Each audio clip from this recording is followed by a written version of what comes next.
I'm absolutely puzzled. Now, if we have a broken economic system, a broken monetary system, a corrupt monetary system, we're not even on the gold standard. Our monetary system is a system of debt. Why would you then refer to using that same system of debt to fix the thing? If money's the problem, then money can't be the answer. Especially if money has become corrupt, which it has. Same thing with politics and stuff like that. This is all due to cult of personality that is heavily pushed. They billions of dollars to create this cult of personality. Why are politics so insane right now? Because that's what gets your attention. So the worst thing that could happen is people just stop paying attention.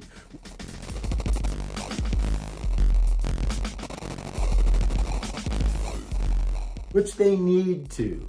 But politics and the politicians are just superfluous at this point. We have the internet. We have the thumbs up, the thumbs down technology to do what we need to do as a democratic republic.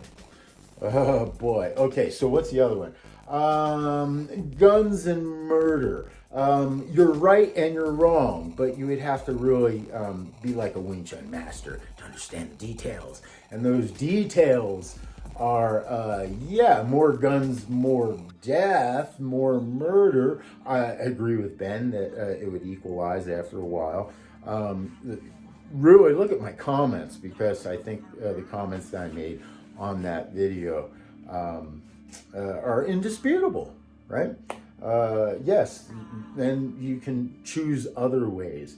There are much more effective ways of mass murder, and no, you don't need to be smart. Look at the idiots, the illiterate idiots from the desert that were able to ingeniously, as a collective, come up with flying planes into buildings. I mean, no, you don't need to be smart in the least bit to create mass murder. I remember when I was a kid, I tried to poison the drinking well, because I was Christian camp. It's what you do when you go to Christian camp and you're a kid. You don't want to go to Christian camp. All right. So let me see. Guns and murder. Yeah. You can even really argue if it's an issue, an actual issue. It's probably an issue. It's blown out of proportion. Do we have a gun problem in America? Absolutely. A bunch of idiots own guns. So anyway, we go to the screw the billionaires concept. Okay, if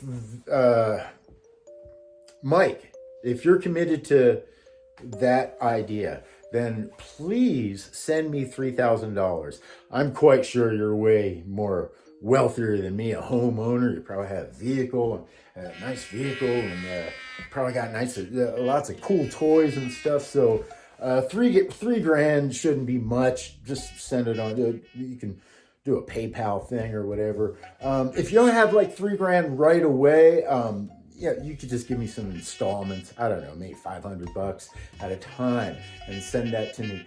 Do you get the idea? You're not going to do that, are you? You're not. But why are you not going to do that? Because you are in control of your wallet, and you are the one that's going to decide how you want to spend your money. That's kind of the American way, right?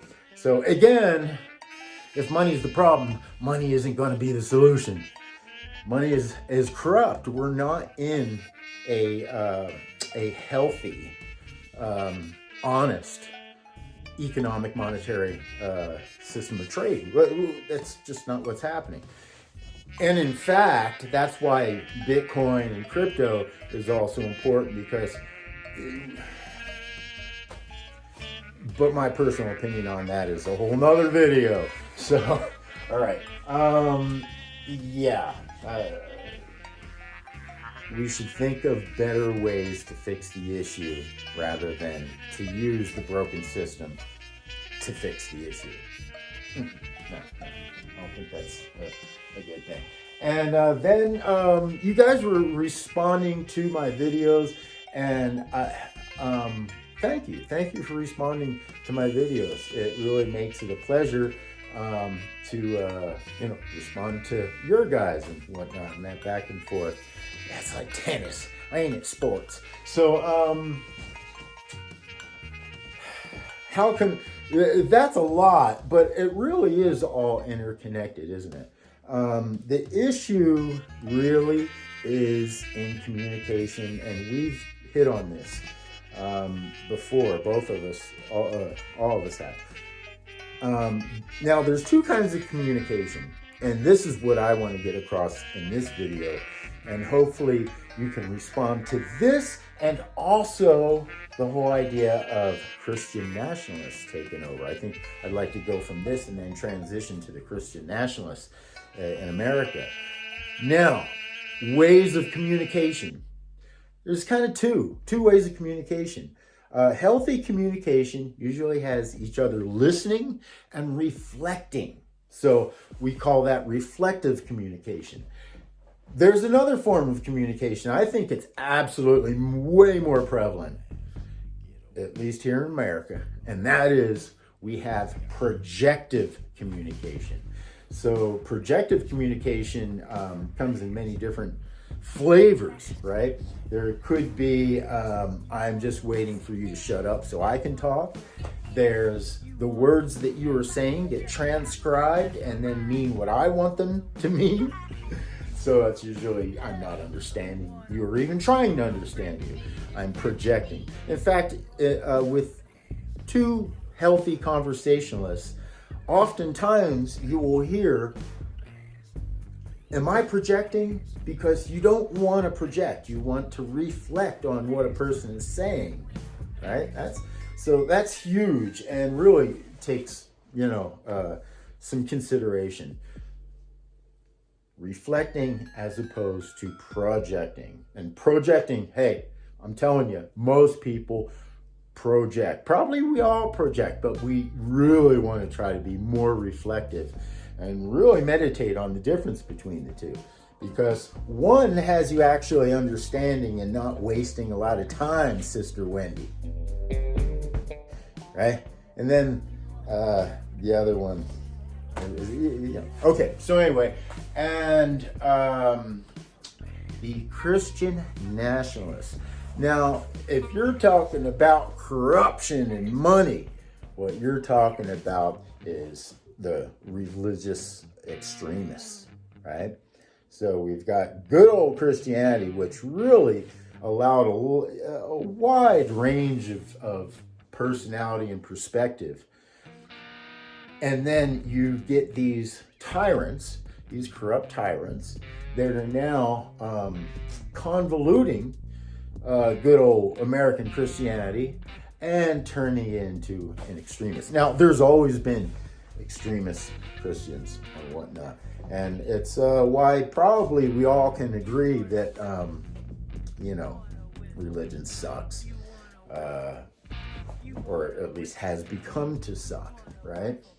And a lot of the religious are using that to do bad things, right? And so it's just like the police force.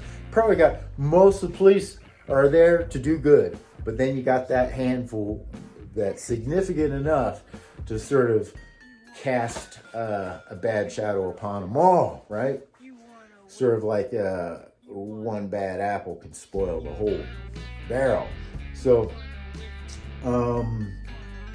whereas we understand that people need spirituality and religion to deal with the fact that you're going to die.